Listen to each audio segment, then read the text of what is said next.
The topic for this particular hour is on the banned pesticides in Kenya. And are we importing problems? To have this conversation with us is someone who's not new to this station. She was here a while back. Talking about the project coordinator, Route to Food Initiative, Christine Gatwiri. Christine, karibu tena sana to Radio Generation. Thank you very much, and I'm very happy to be back. Mm-hmm. It's a very interesting topic that we have today.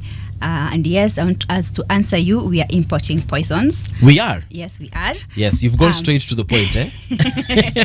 We are importing poisons, yes, yeah. Yes. There's a media article just this week that said we are importing from Africa, from EU to Africa, about 122,000 tons of bad pesticides. And actually, I want to emphasize that that couldn't be underestimated, because the article quoted a report that used something we call export notifications from EU.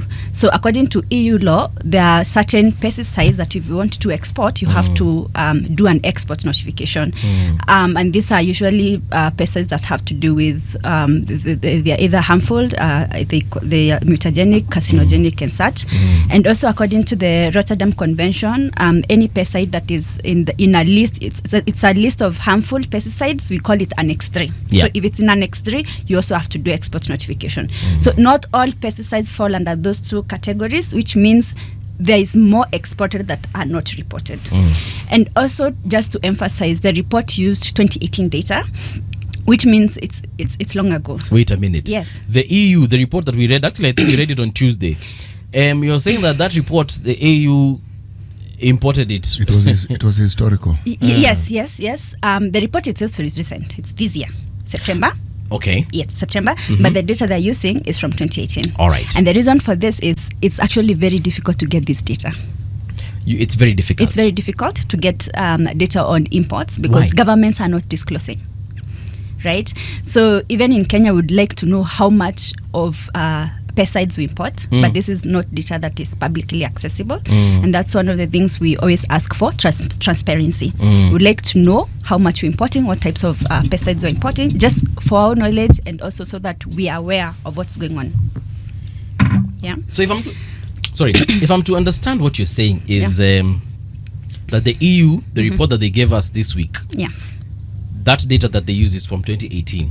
And what also you have said is that it could have been, the numbers might not have been a true representation of what is in 2025 because the numbers could actually be higher. Yes. So those tons that they told us we are importing, they could be higher by God knows how much. They could be higher because of how the data was collected. Export notifications do not capture fully the amount of pesticides that are being exported. Is it possible that the numbers could be lower? Not really. Remember, they are looking at two categories of things. Those that fall under Annex 3 of the Rotterdam Convention and those that are specifically marked as carcinogenic by European Union. Okay. So anything else outside of that, we don't know. And some of them could be actually highly hazardous pesticides. Yeah. But then now, this tells us, apart from the transparency in terms of this data being publicly available, it means even as in Kenya now we have to really work hard to make sure that we are controlling what is getting the country. So as you said, this is a political issue. And there are things that determine even what we get into our country. One is even trade, because import of pesticides is also a trade issue.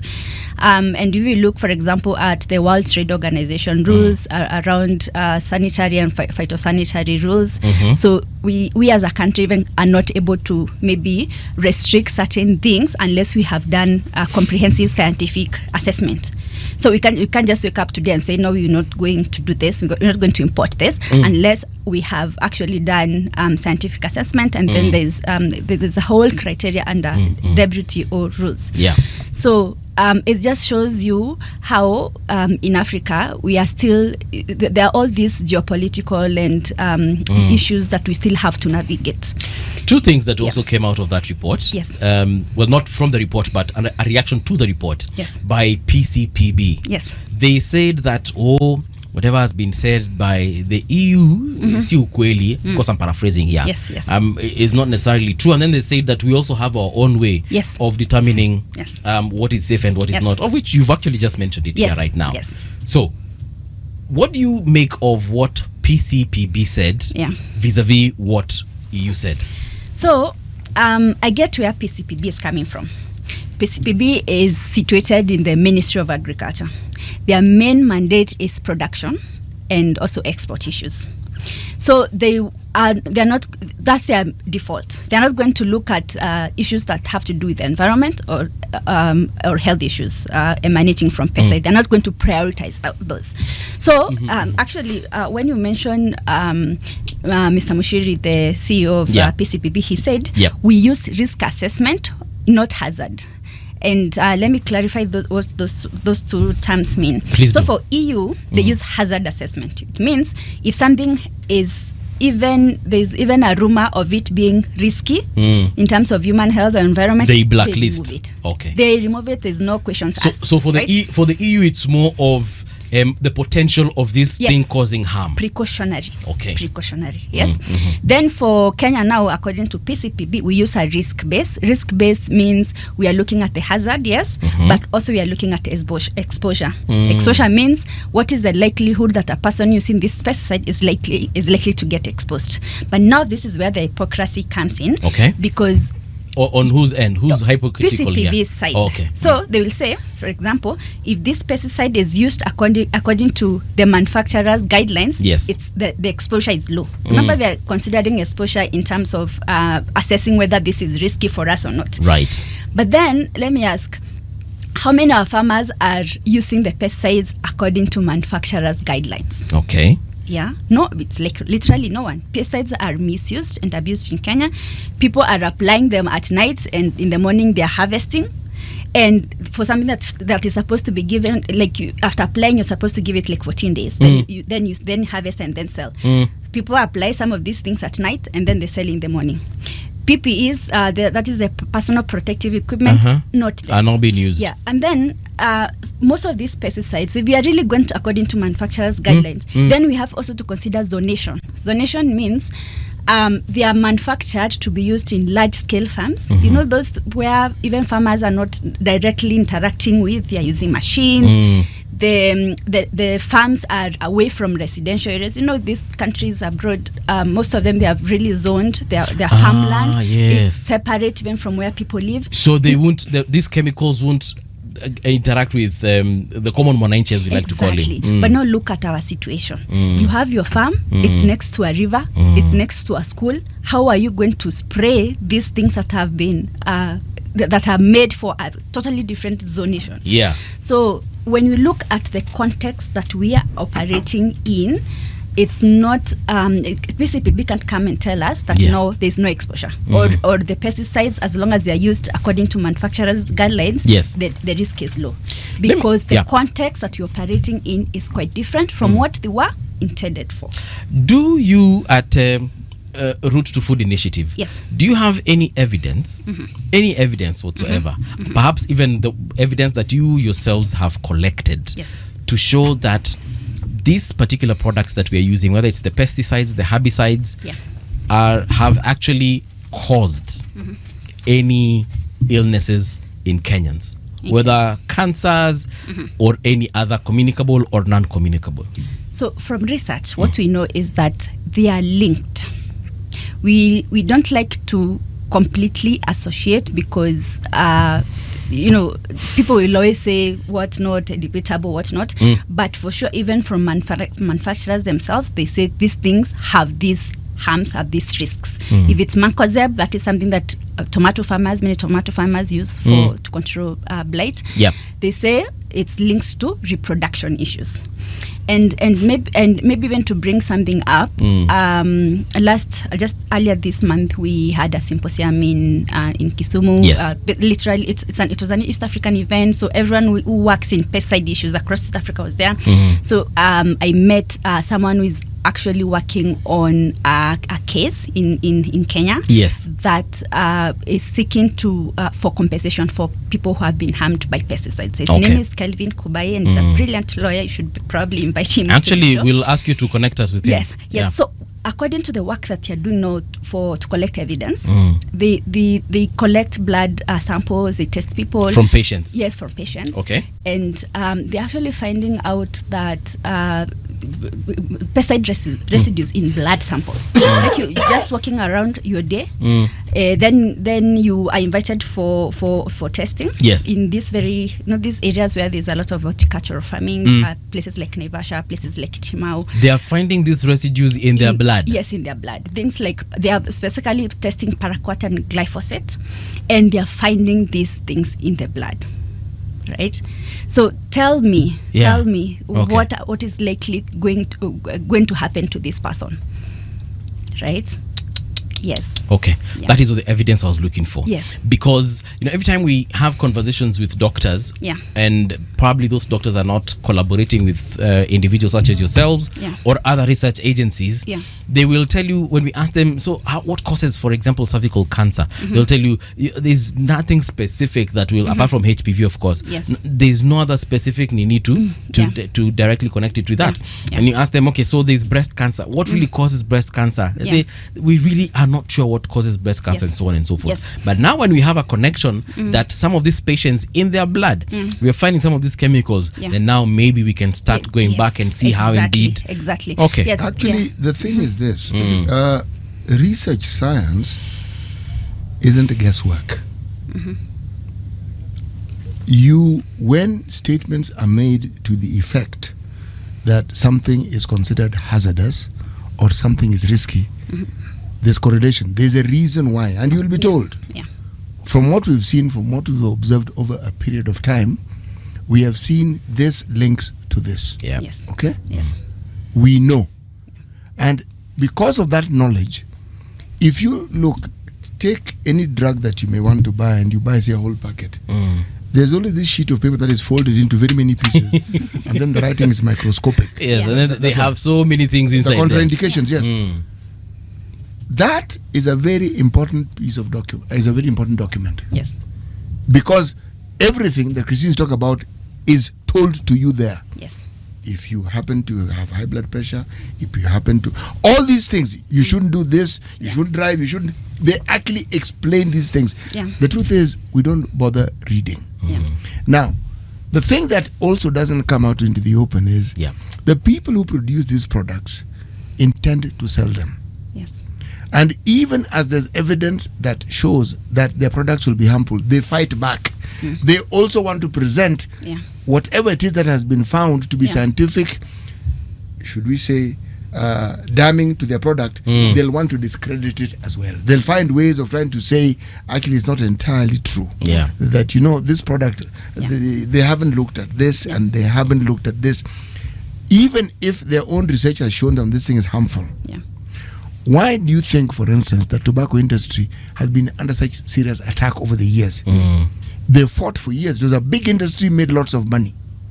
But the reason is because they themselves were fighting the very findings that, again, what damned them the most was that their own findings had indicated the same problem that other people had, but they sat on the findings. Now, when it comes to something like pesticides and food, what I find disturbing is this.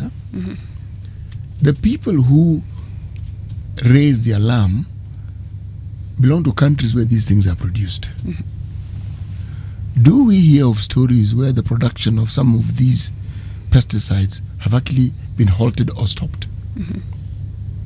So I would say there has been a lot of civil society organization around pesticide issues and where they're coming from, and we are able to link ourselves up with others who are doing the same work. So us and the people who are in Europe and all these other countries where pesticides are coming from. So there has been a lot of activity to the extent in terms of advocacy and in terms of really petitioning these countries to stop producing things that then even themselves don't use. Right, and selling to us countries that have weaker regulatory mechanisms. But then even what we are saying now is that some of these products now are moving to global south countries. So the production is moving to global south countries. Yes, mostly through these mergers, acquisitions, companies buying each other. You see, so you'll China find coming that, up. So the parent company doesn't actually produce it. Sometimes they don't. Yes, and also it's because of some of this advocacy work that we're doing. So there's a lot of pressure for them not to produce, so they end up maybe selling that branch of the company that does that to maybe a country that won't get as much pushback. So that's why we are seeing also other global south countries starting to lead in terms of the pesticides that they produce and ship to countries in Africa. And maybe that's to bring back the PCPB's role. PCPB is a Pest Control Products Board, and is the one that regulates pesticides. And I mentioned that their work and their default position is really for production and for export. Even if when you look at, for example, there has been 2 notices this year of pesticides that have been withdrawn or banned. One was in June, and another one actually was this month in November. And if you look, for example, at it's called a circular. They do these circulars where they are communicating regulatory decisions. If you look at the November circular, there are nine active ingredients. I think I explained active ingredients the last time I was here. So maybe the producer can link the video that I spoke about to maybe in the comments on YouTube. So there are 9 active ingredients that are facing regulatory review from now to next year. And if you look at the ones that have been withdrawn, the reason being given is interceptions. Interceptions mean that these pesticides have been found in products that are destined for European markets, and the European market has rejected them. They have intercepted them and returned them because of these pesticides. It's not because they were harmful to us. It's not because they were harmful to our environment, but because they are threatening an economic position of the country. And that's what I'm saying. PCPB's default role is production, agriculture, economics, export. So there needs to be a way that environmental and health issues are also prioritized in the decision to either withdraw or any other regulatory decision that faces pesticides. So can PCPB really do all this work? Can they do the registration, the monitoring of pesticides in the environment? The looking at, for example, agro dealers who sell and inspection and making sure that they are doing the right thing? No, it cannot. Why not? Because it's I would say it would be playing judge, jury, and executioner. Like how can you monitor the same people that you're registering? And so there's one conflict of interest. If I'm registering you, should I not be able to monitor you? I'll give you an example of what I mean. Yes. The point you make is a valid one. Yes. And I understand it. If I look at KMPDC, they are in charge of the curriculum that we use in our medical schools. Yes.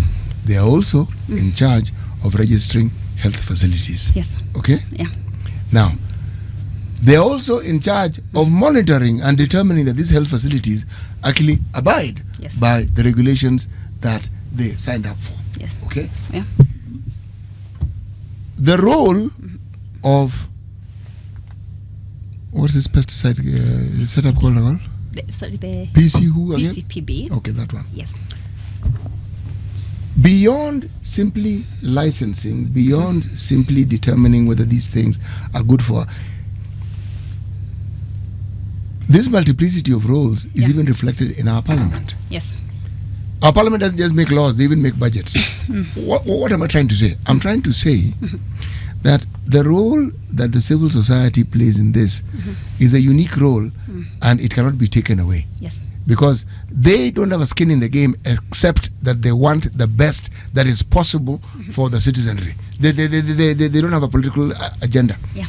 If we're to hold them to account, there can't be a loophole. And the moment they do not have the mandate to do certain things, they have a loophole. They'll say, this one is not really our mandate. And yet, so how do you license people? How then do you determine what it is that comes in and what we consume? So I would say there's something called checks and balances, right? Yes. If you look at environmental law, for example, the act that NEMA is based on, it's called the EMCA, Environmental Management and Coordination Act. it has much broader powers that it gives to NEMA to act when there is, for example, environmental damage, right?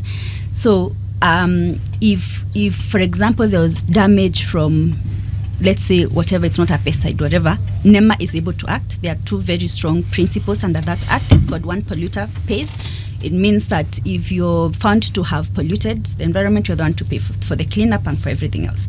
And then there's another one called the precautionary principle. It says if there's no scientific evidence, scientific evidence is not there yet, you still have the freedom to act, right? You can still act even without scientific certainty.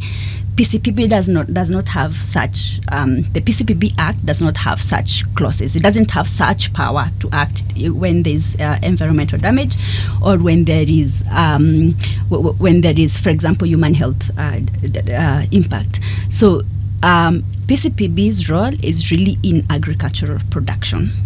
When it comes to environmental issues, when it comes to human health, wanaachia NEMA. Hata waachi NEMA. And that's why maybe NEMA should step up when it comes not to environmental issues, because pesticide issues that are related to environmental issues. So what I'm trying to say, basically, this whole story is that we should have a multi-stakeholder approach when it comes to pesticide management. It should not be left to one single body. Let's bring in other people. What you're saying is that like a multi-agency. Exactly. So let's have someone from PCPB. Yes. Let's have someone from NEMA. Yes. Let's have someone from even KPMD, KMTBU, madaktari. The health, exactly. The health bit. And then we have, so that we can actually say that there's a coordination between, say, doctors, exactly, medical doctors. We have a coordination between the regulator, and then we have a representation from the environmentalists. Yes, even KEFIs, of course, of the conversation, because they are in charge of plant health. Even KEBS should be part of the conversation. So that now we form this multi-agency, becomes like the anti-terrorism unit that we have in Kenya, which has got NIS, has got GC for society, and all these people. Yes. Okay, I get you. Yeah. I have a question though. Why don't we have that? I don't know if we don't have that. We'd have to ask our government why we don't have that, because it really would be just one coordination agency. It doesn't take much. It's just for people to bring in these people in the same room and make them talk to each other, make them share data. If for example there's environmental damage, then there's data from PCPP, there's data from NEMA, and then there's action that can be taken. So it's really someone to coordinate these people, and maybe piece of legislation that really brings all these people together and coordinates them. As someone, and talk to let them talk to each other, let them share data, let them share responsibility in terms of actions. And then you left out one very critical stakeholder. County governments. Okay. We can't do this thing without county governments. Agriculture is devolved. Yes. So are you saying that we have someone from each of the 47 counties, or what? Baba, there's a council of governors, for heaven's sake. No. They have a secretariat. Yes. So we get someone from the secretariat. There is you have someone who represents that entity. Yes. Okay. There's also something called CASCOM, which is like the cross-sector agricultural kind of, it brings stakeholders at the county level who work on agriculture issues. The reason why I'm saying county is really central, and maybe they would play even a different role from this bigger agency, that multi-stakeholder agency that we are talking about. For them, their focus would really be on alternatives, because now what is happening currently is we are withdrawing pesticides, we are banning pesticides, and that is very good. But if farmers do not have alternatives, they are likely to switch to more harmful products, or they start mixing. They start mixing. You don't know if this works, you just mix it, and then you apply, and then you see, hope for the best. So withdrawing, banning, these regulatory decisions are very important, and they are needed, but they need to happen together with alternatives. Farmers need to know what they are going to use in place of what has been banned. Niko na swali, Christine. Yes. There's this substance that was banned in 1972. Yes. Dichlorodiphényl trichloroethane. Wow. DDT. Hiyo kitu ilibanua kitambo sana. Yes. Why are we still using it? How is it still in existence? Because I would assume in 1970s, that is over almost 50 years ago. Yes. why hasn't the remaining the remaining batch or the remaining whatever, mbona hiyo kitu ja destroywa 50 years down the lane? If I remember well from PCPB website, DDT they I think have reserved for public health uses. Such as Like mosquitoes, such stuff. Public health use. If I remember very well. And then I was actually looking at the Rotterdam website. Rotterdam Convention is the one that governs this very banned or severely restricted pesticides and how they move across countries. So, for example, if we refuse DDT, and we have communicated to Rotterdam we don't want it, it can be shipped to us. And anyone who wants to export to us must, first of all, inform us, and then also check. There's usually a list of pesticides that are we have refused, and if we have refused, it won't come to us. Guess what is appearing under the DDT? What? And this is something anyone can confirm. Go to Rotterdam Convention website and look Kenya and look at the pesticides that we are allowing. Okay. So for DDT, since 1993, it has been like open. It's like we had banned it first, and then we opened a window, I think, for that public health purpose, and then we never closed it, so it can still be exported to us. So there is definitely need for us to really review all these things that we've done over time, and make sure that we are aligning ourselves to how this international regulatory framework works, so that such things do not happen. I'm actually confused. So we say we have this banned thing is DDT. banned. Yes. And it is banned unless, are we saying that there's new scientific evidence that was arrived at that indicated that in fact DDT was not quite as harmful as we thought, and that when it kills mosquitoes, it doesn't do any other harm, it just kills mosquitoes, and then we are good? No, it does a lot of harm. It is not just a lot. Agree. If this thing was determined, you know I came across DDT as a child. Yeah. So how old do you think this thing is? Yeah. Because kuna mtu atasema, oh, okay, fine, we are importing it because we want to kill mosquitoes, but we know that idiot is taking it to the farm. So, and in fact, it persists in the soil for so long. Yeah. There was in the symposium I mentioned, there was someone who presented on. They actually researched on pesticide residues in the soil, and some of those things that they found are things that were bad kitambo. So it means it still persists in the soil. You know, what we need to understand is that some of these chemicals are like salt and sugar. Yeah. Or rather salt or sugar. Yeah. Such that thing, some of the, actually we are lucky salt and sugar can dissolve. Yeah. Some of these things don't even dissolve. They don't dissolve, for sure. Majority of the chemicals we are talking about here are not even biodegradable. Yeah. That means that whatever animal or organism that consumes them, they excrete it bado ikiwa tu vile. It persists in the soil. Yes. Or even if this particular organism dies, it dies and that thing just goes back to the soil. Goes back to the soil or the water. Exactly. For sure. And so it's a product that perhaps will be there forever. Yeah. And the only way to get rid of it, I don't even know. Yeah. So things like DDT, hizo vitu man haziendi mahali. Yeah.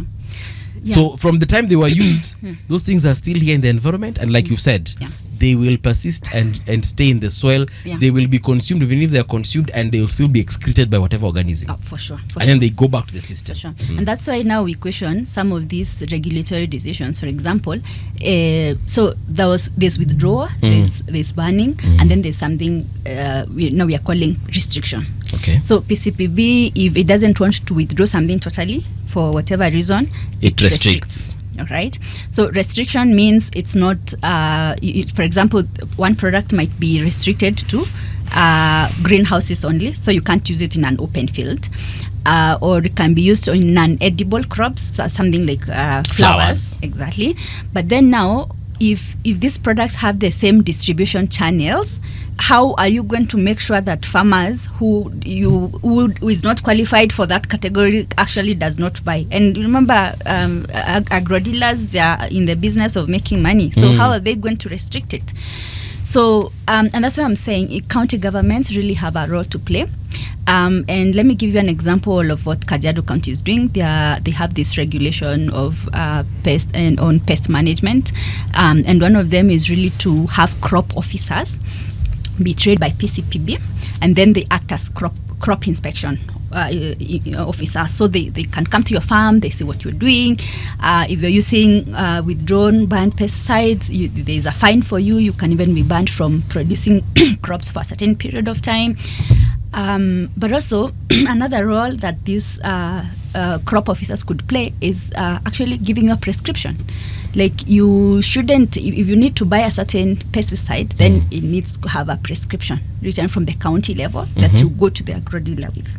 So those are the some possible solutions that we can look at, but these are not possible if county governments are not involved, and that's why we always have calls for CASCOM, for county governments. Let's have conversations. If this bill in Kajiado, I think it's still within public participation thing, but if it passes, this could be groundbreaking in terms of really being able to regulate pesticides and the way they are used at the county level. Let me give you another reason why counties are really central. So each county has a specific crop that they, prioritize according to the agroecological zone. So let me say, for example, Nyandarua, it's potatoes, right? So if you are in Nyandarua, so the county government of Nyandarua can come up with ways to make sure that potatoes are being grown in a way that really minimizes pesticide use. So they can say, if you plant this row of potatoes, the next year valley sasa put onions, and onions act as repellents. So it's in some sort of way they're helping you to use minimal natural ways of and minimal. What do onions repel? Inputs, right? Excuse me. What do onions repel again? Pests. Certain pests. And then pests that are partial to potatoes. Yes, some of them, yes. Okay. That's one mechanism. They can also say, county government can say, also, once you remove your potatoes, don't return potatoes again. Because if you return potatoes, then the pest that attacked potatoes in the first season is still going to persist. So you remove potatoes, you put maybe something like beans. It can also say, maybe this area of Nyandarua grows potatoes, this area grows beans, then the next season you exchange. So you see, counties have a big, they have a lot of potential in terms of really making sure that we are minimizing inputs. Because the goal here, the only way we reduce the use of these very harmful pesticides is alternatives. Lakini niko na swali kwa hiyo method, Yeah. And educate me if at all you are able to. Okay. So let's say I own 1 acre on one end of the county. Yes. And in that end of the county, so I'm told this season you grow potatoes. Yes. And then city is on the other end. Yeah, and because you're on the other end, you grow beans. Yes. And then next season we exchange. Yeah. So first of all, do these crops grow during the same season? Number one. And then number two, maybe city has got 4 acres. Yes. So he actually makes more than me in terms of the yield. Yes. And then in terms of the money, the returns on investment. Yeah. So if we keep on switching, there's a season, even the market, I will not be able to supply enough potatoes, because if city can grow potatoes in his 3 acres, then mi nakuja na grow in 1 acre. There's a season where potatoes zitakuwa kidogo sana. Kuna season where beans zitakuwa kidogo sana. No. It doesn't quite work like that. It doesn't have to be like a rule. Yeah. But what I'm saying is, Okay. counties, there's a way you guys can manage production so that farmers don't plant potatoes season in, season out. Okay. And you can, it's your area. It's you know what best fits your agroecological zone. So let county governments come up with a way to manage production so that potatoes are not planted every season. In fact, even it's for the betterment of farmers, because mnapanda nyinyi wote potatoes, mnapatana kwa soko, the market is very bad. Like when like in terms of exploitation of farmers. So there's a way county government, because you really have a strong understanding of what works in your regions, you can really manage these practices so that farmers are able to minimize pesticide use and also minimize inputs. If you minimize inputs, you're also going to make more money, because inputs are actually contribute a significant portion of expenses, the cost of production. So if your cost of production is lower, you also get more income. So it's within all our benefit for us to use fewer pesticides. It's good for the environment, it's good for our health, it's good for even how much money we make off farm. Can you talk a little bit about organic pesticides? Okay. Please. You asked me the same question last time. I always do. I always do. Because, one, I want our listeners to understand. Yes. But actually, it's me who wants to be informed. Yes. So, in fact, I think Kenya has made great strides in terms of being able to self-manufacture organic pesticides. These the ones that are made from things like neem. There are farmers who are making on the farm. They make things from chili, from garlic, and they spray. There are those who use even rabbit urine, and you're able to really produce at scale something for your own farm. But also, if you want to buy, there are manufacturers who do this, and they're available. You can spray. There are things that have to do with also traps. So you have something that actually just traps all the insects, or maybe one either multi-species or according to gender. But also, let me emphasize that yes, they're organic pesticides, but our goal is to minimize inputs, even organic inputs. We want to use as few inputs as possible. And that's why there's this pyramid. It's called the IPM pyramid, and I would urge our listeners to actually Google it up. It's called the IPM pyramid, and I actually talked about this the last time I was here. It says what we should really prioritize is the cultural practices. Cultural practices are the things I was talking about, switching production, so that you're not planting potatoes all the time, such things. So then, if that doesn't maybe prevent the pest, then you can start using biocontrol methods, biocontrol things like those rabbit urine stuff. Then if that doesn't work, you can use now biopesticides. That is now when you are coming to buy. Like you it's not the first thing you start with when you want to do pest management. And then if biocontrol doesn't work, then that's when you actually now go to other types of pesticides. And you can always prioritize safer pesticides instead of more harmful. So what I'm trying to say in summary really is that pesticides should never be the first option when you want to do pest management or prevention. It should never be the first. Let's start with cultural practices. If that doesn't work, then we start building up and up, because it's not just about even safety, it's also about your cost of production. And I really want to emphasize that, because in agroecology we say, if you minimize your cost of production, it means you are actually even able to sell at a good price, which means you're able to compete with others regardless of, because other people are going to buy very expensive inputs. So if you sell at the same price, it means you're making enough money. You don't have to look for niche markets. You don't have to look for markets that will buy for you at a very high cost, because you didn't spend as much money. You can sell at your normal market and you still make money, and it was very well produced. So the goal is not really yes, organic pesticides, but that is not the aspiration. The aspiration is minimizing external inputs in the first place. Yes. Is it possible to, because let's even say that we adhere to these regulations, yes, and we say we have banned all these products, and we are following the law to the letter. Yes. What alternatives are there apart from just the organic pesticides? Do we actually have pesticides that are an alternative, for example, to DDT, and are either equally as effective or even better? Yes we do. So why do people still insist on using these bad ones? So I think there's this mindset that we have, and it's something we were taught in school when we were learning agriculture, and it's something we see. Let me ask, when you think of a successful agricultural enterprise, what do you imagine it looks like? High yield. High yield? Actually, it's just high yield. 'Cause High yield. that's the only reason you get into that business anyway. Yes. Yeah. So it's high yield. And then, of course, the market availability of that market. You also picture like a long row of crops, like from here to the farthest place, to the horizon. Exactly, it's just maize, and then you have this big tractor that comes and harvests, and then you have this center pivot, that's irrigation thing at the top, and then it just goes. Right, that's our version of successful agriculture. If someone is doing very successful agriculture, that's how it looks like, right? But what if I told you it doesn't have to be like that and it will still be successful? Okay, so give me the alternative of how it should look like. Yeah. So one, I would say you have diversity, right?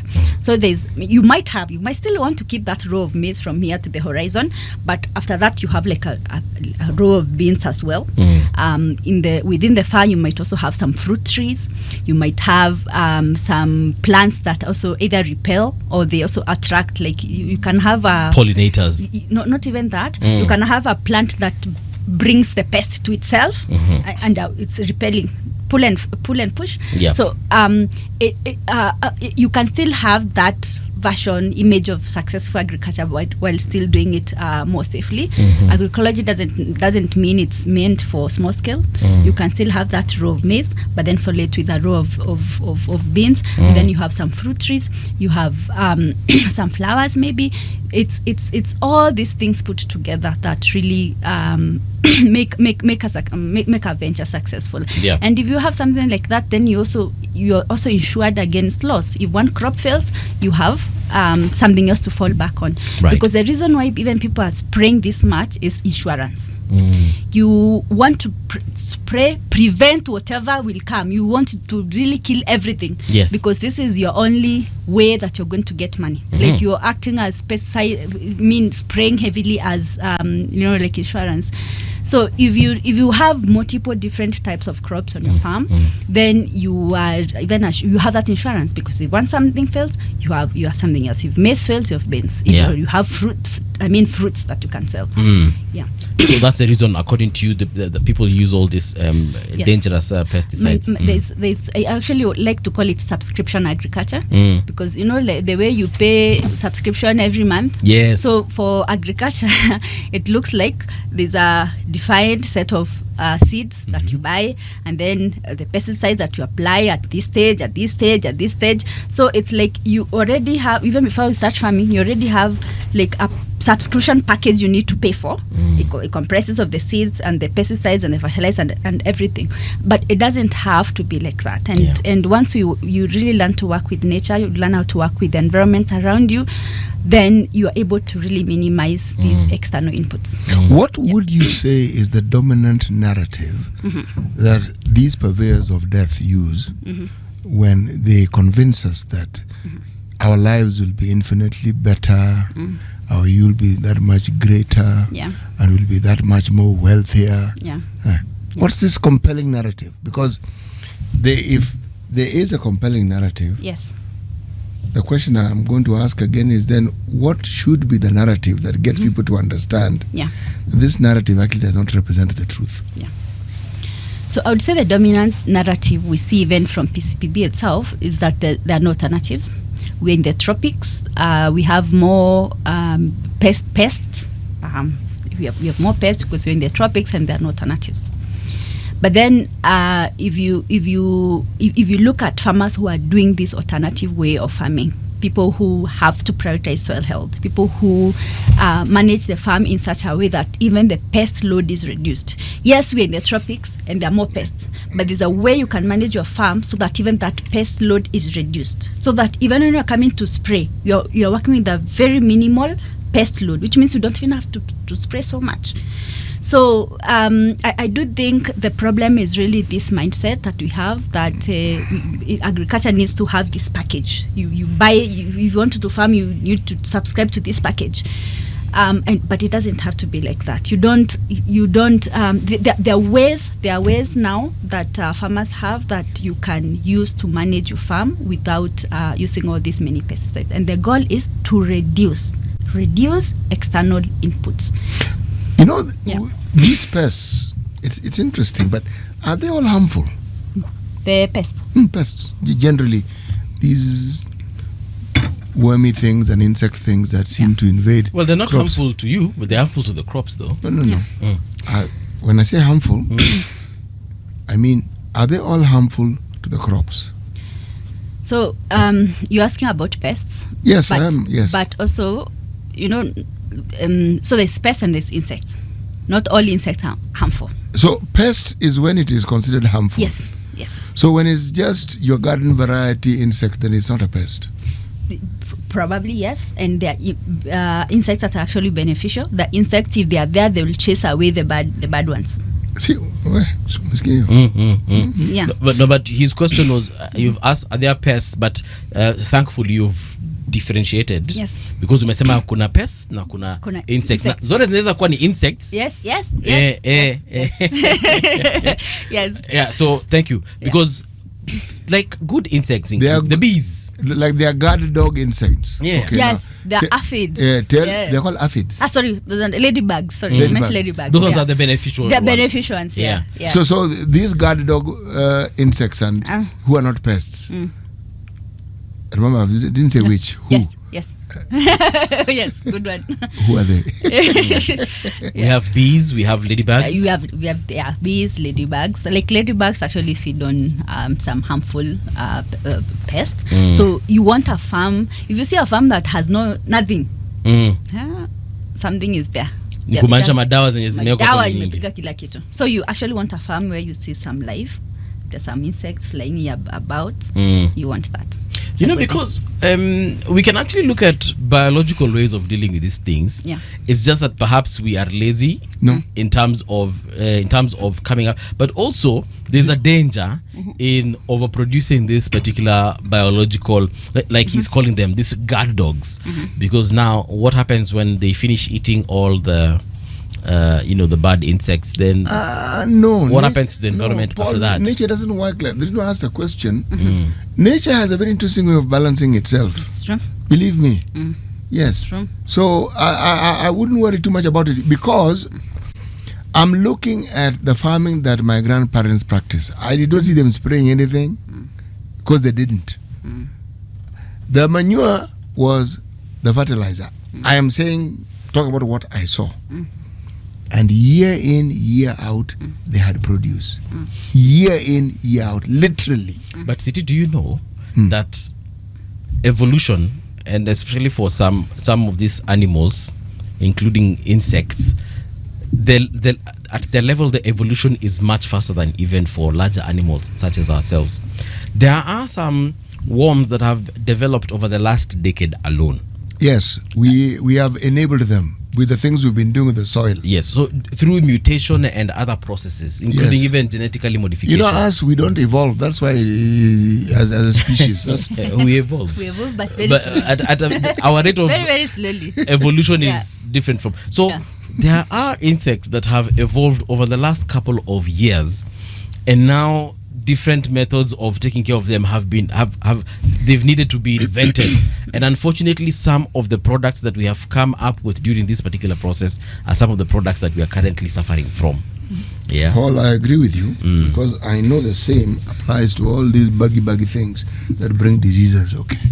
And also some of it has been pushed by resistance. You use too much, it becomes resistant. Yes. Yeah, it's the same thing. That's why they evolve. Yeah, because they realize we are dying. And what does the DNA say? That way we need to survive. So we need to find a way to be resistant to these drugs. Yeah, but all boils down to pesticide misuse and abuse. Yes. And of course even overuse when it is not necessarily needed. And that's actually what we really struggle with, because someone wants to even prevent. You don't even a single thing. Hujaiona but una spray. Exactly. And honestly, that's why we're in these problems. So now what solutions do you have? We need to again change our mindset about how we do agriculture. You don't need to spray at kama hujaiona. You need to completely change that mindset. And then what I mentioned about county governments really helping us out, because mko kwa ground, you know what is working, you know what crops work in your area. Let's really find ways to practice agriculture that minimizes external inputs. Yeah. Yes. Maybe just also to add, policy is really important, because policy is the one that equalizes everyone. If you start telling people, go look for, I don't know what, buy from where. Me, I want my grandmother in the village to be able to go buy from the market and it is safe. If you might, I don't even want to have to educate everyone about pesticides in food. Because you know it is safe. Yes, because when they you walk know into a shop, they'll get safe products. Every market, if you go to the market, if you go to any shop, it is safe already, because we have this central regulation from the national level that make sure that we are not importing or even making harmful pesticides, and that we are using things that are safe on our farms. I know there's a committee in Parliament that deals with matters to do with agriculture. Yes. Do you civil society folks ever engage them? Yes, we do. Yes, we do. And especially on matters to do with pesticides. Yes, we do. We did this petition in 2020, I think. We submitted a petition, and then they made recommendations to PCPB about what should happen. Some of those recommendations have still not been implemented, but we still continue following up. I'm encouraged that there's a bit of interest from current Ministry of Agriculture, but still there's a lot that needs to be done. And I'm really asking for collaboration. Let's open our rooms, our tables. Let's have conversations with PCPB, with all these multi-stakeholder people, and also with county governments. There's an opportunity here that we have to really change how we do our agriculture, but it won't happen unless we are having conversations. Well, I'd really like to know what happens, especially when you engage them, what their response is like in terms of what they say and the solutions they offer, the timelines that they give you, because from what I'm seeing, ni kama kuna mtu tu anasikizanga anasema pest DDT wacha niongee na mheshimiwa nani, we'll get back to you. Bear in mind that these pesticides are manufactured by people who intend to ensure they are bought, and they don't sit by idly waiting for Christine to decide what they're going to do. They push for the sale of their products. And which country are we in? Kenya. Right. Did I say more? No.